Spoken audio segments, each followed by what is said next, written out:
Salut fidèles abonnés, merci de recevoir mes salutations agro-éco-responsable. La terre ne trompe pas, c'est vrai, mais on ne touche pas avec elle.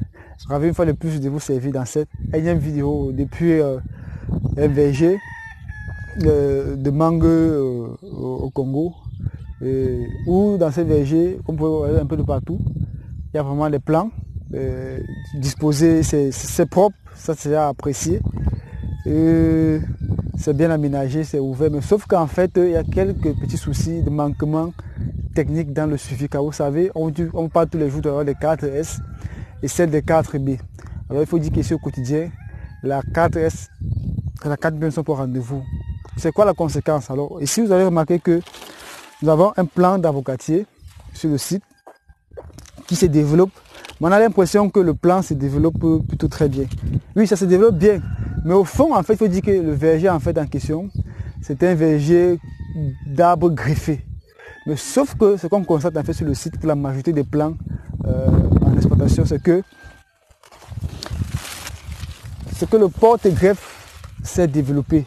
Alors vous pouvez voir au niveau vous voyez comment ici c'est plus développé, c'est plus vigoureux, contrairement ici où qui était à la base prévu comme étant le griffon qui devait être produit sur le site est sous le porte-greffe, ce qui ne devait pas être le cas, parce que ici c'est le bourgeon du porte-greffe qui s'est développé. Alors comme on n'a pas eu à tailler plus tôt, c'est-à-dire qu'il n'y a pas eu l'entretien, il n'y a pas le suivi qui s'est fait, ça s'est développé au détriment du griffon.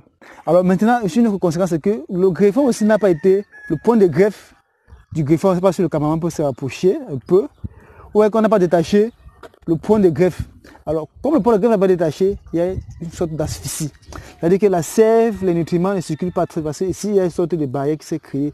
C'est-à-dire que si vous-même vous prenez, c'est pas... une ficelle, vous serrez votre doigt, le sang ne va pas circuler et ça va créer des conséquences. Donc c'est le même phénomène qui se passe ici. Vous voyez là par exemple maintenant à ce moment, c'est que le promoteur s'est dit avoir un verger qui évolue très bien. Mais sauf que le verger en fait, c'est pas ce qu'il désirait à la base. Parce que je suppose, il me dit un peu peut-être, vous voulez des mangues X, parce que vous voulez produire peut-être des jus de mangue, ou bien pour faire les mangues séchées. Mais vous mettez en champ, vous trouvez les mangues Y. Alors ça veut dire que vous avez peut-être commandé des machines, des autres machines, et vous vous rendez compte que sur peut-être 20 hectares de verger, les 80% n'ont pas pu prendre. C'est pas très bien économiquement, psychologiquement, vous voyez que ce sont des pertes de temps, d'argent et d'énergie. Alors, quand vous utilisez les plants greffés, peu importe l'espèce, rassurez-vous vraiment de faire suivre cela par des personnes qui maîtrisent, de faire des tailles régulières, des bourgeons et autres, parce que sinon, vous allez vous retrouver avec des trucs comme ça.